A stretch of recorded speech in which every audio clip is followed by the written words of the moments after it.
வணக்கம் நண்பர்களே, விஜய் பிரயாக் பேசுகிறேன். எந்த பிஸ்னஸ் எடுத்தாலும் ஜெயிக்கிறது எப்படி அப்படின்னு நம்ம பார்த்துட்ருக்கோம். இதில் நான் சொன்னது என்ன அப்படின்னா, ஆண்டர்ப்ரனர்ஷிப்ன்றது ஒரு லைஃப் ஸ்டைல். இது 9 to 5 ஜாப் கிடையாது. அதனால் நம்ம ஹெல்த்தை நம்ம சரியாக பார்த்துக்கிட்டோம், ரிலாக்ஸ் சரியான நேரத்தில் பண்ணிட்டோம் அப்படின்னா கண்டிப்பாக நம்மளோட ப்ரொடக்டிவிட்டி அதிகமாக இருக்கும். இது எங்களோட சர்வீஸ் சொல்லுது. மோர் தென் 64% பீப்புள் சக்ஸஸ் ஆகிறதுக்கு காரணமே அவங்க யோகா, மெடிடேஷன், வாக்கிங், எக்ஸசைஸ் இந்த மாதிரி பண்ணுறதுல தான். அதனால் சரியான ஃபுட்டு எடுத்துங்க, டென்ஷன் ஆகாதீங்க, ப்ரெஷர் ஆகாதீங்க. நீங்கள் சரியாக இருந்தால் மட்டும்தான் உங்களோட பிஸ்னஸ் டிசிஷனும் சரியாக இருக்கும். எனக்கு டைம் இல்லைன்னு சொல்கிற பிஸ்னஸ் பீப்புளை பார்த்தா எனக்கு காமெடியாக இருக்கும். கண்டிப்பாக அவங்க சம்பாதிக்க மாட்டாங்க. ஏன் தெரியுமா? டைம் இல்லைன்னு சொல்கிறவங்க கண்டிப்பாக அவங்களுக்கு டைம் மேனேஜ்மெண்ட் ஸ்கில்லில் ரொம்ப புவராக இருப்பாங்க. சரியா? உங்களுக்கும் 24 மணி நேரம் தான், பில்கேட்ஸ்க்கும் 24 மணி நேரம் தான். அதனால் அதுக்கு ஏற்ற மாதிரி பிளான் பண்ணுங்கள். டைம் ரொம்ப முக்கியம் நண்பர்களே. இன்னொரு விஷயத்தை மெயினாக நான் சொல்கிறது என்ன அப்படின்னா, எப்பயுமே என்னோடய குரு சொல்லுவாங்க, கிரேட் பீப்புள் மேக் கிரேட் கம்பெனின்னு. நம்ம மிகப்பெரிய கம்பெனியை உருவாக்கணும் அப்படின்னா நம்மள்ட்ட நல்ல கிரேட் பீப்புள் இருக்கணும். கிரேட் பீப்புளில் நம்ம கூட இருக்கிறவங்களும் மொக்க ரிசோர்ஸ், அப்புறம் கம்பெனி மட்டும் எப்படி பெருசாக சக்ஸஸ் ஆகும். எப்பயுமே பிஸ்னஸில் 6 க்ரைட்டீரியா இருக்குது நண்பர்களே. இதை நீங்கள் கற்றுக்கிட்டாலே ஜெயிச்சுருவீங்க. அதில் முதல் க்ரைட்டீரியா சக்ஸஸ் ஃபேக்டர்ஸ். இதை நான் நிறையா ஒர்க் ஷாப்பில் நான் சொல்லி கொடுத்துருக்கேன். First recruiting. இதில் தான் நம்மளோட சக்ஸஸே ஸ்டார்ட் ஆகுது.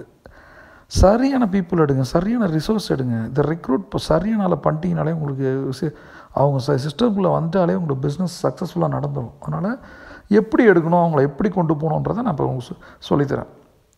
இப்போ நம்மளோட கம்பெனி க்ரோ ஆகணும்னா கண்டிப்பானதுக்கு நம்மளுடைய க்ரோத் ஓரியன்ட் மைண்ட் செட் இருக்கிற ஸ்டாஃப்ஸ் அல்லது டீம் இருக்கணும். எப்பயுமே நான் என்னோடய ஸ்டாஃப்ஸ்ன்னு சொல்ல மாட்டேன், டீம்னு தான் சொல்லுவேன். ஸ்டாஃப் பண்ணும்போது நம்ம கீழே இருக்க மாதிரி இருக்கும். அதனால் டீம் அப்படின்னு நான் சொல்லிவிடுவேன் பொதுவாக.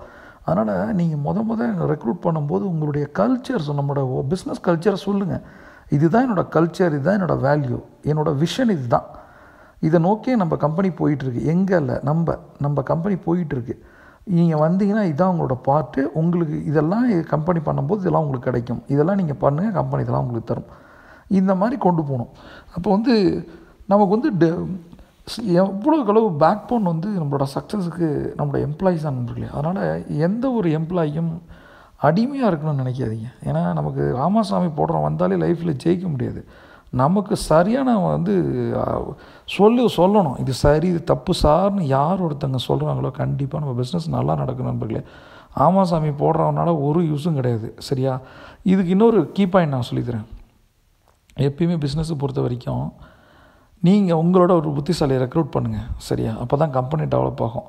அவன் கண்டிப்பாக கொஞ்ச நாள் போயிடுவான். இருந்தாலும் இருக்க வரைக்கும் கம்பெனி ஒழுங்காக நடக்கும். அடிமைகளை வச்சுக்கிட்டு ஆமாசாமி போடுறவங்களை வச்சுட்டு ஒன்றும் பண்ணாமல் உருப்படாமல் இருக்கிறத விட யாராவது ஒரு பர்ஃபெக்டான ஆள் எடுங்க, உங்களோட புத்திசாலி எடுங்க, உங்கள் போர்டில் கொண்டு வாங்க. அப்புறம் பாருங்கள் உங்களோட கம்பெனி எப்படி போகுதுன்னு. சில விஷயங்கள் மட்டும் நான் ரீகேப் பண்ணுறேன் நண்பர்களே.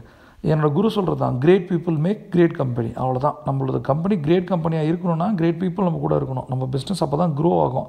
அதுக்கு 6 பிஸ்னஸ் க்ரைட்டீரியாவில் இருக்க முதல் க்ரைட்டீரியா என்ன அப்படின்னா, நீங்கள் ரெக்ரூட்டிங்கை கரெக்டாக பண்ணணும்.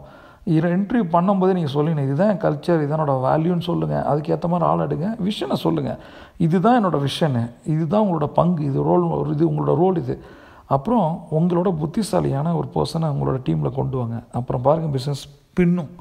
நண்பர்களே, இந்த பிரபஞ்சம் உங்களுக்கு கொட்டித்தர காத்திருக்கு. சரியான வேலையை சரியாக பண்ணிங்கன்னா நீங்கள் ஜெயிச்சிருவீங்க. நீங்கள் ஒரு champion. See you on top.